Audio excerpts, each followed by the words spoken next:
Magandang hapon o umaga mga kalibre. So meron tayong ditong ni-repair na old model na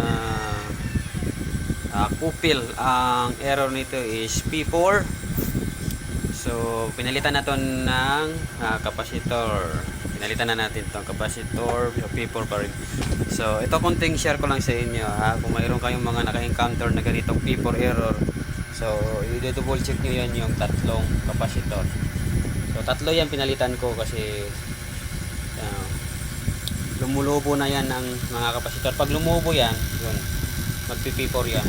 So ngayon okay na ito. Napalitan na natin ito. Yan o. So ito yung kapasitor, nilagay dito ng tropa natin. So binunot ko na itong lumang kapasitor dahil nag-change value. Ito nag-change value. Ito na lang pinalit. Hininang na lang natin maayos. Marami nagsasabi na hindi daw pwede ito.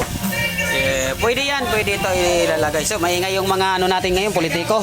Ayun politiko maingay pinadaan muna natin yung mga nagpapatakbo, mga kagawad. So ito. So binunot na lang natin to, tapos pinalit natin, nag-wirings na tayo.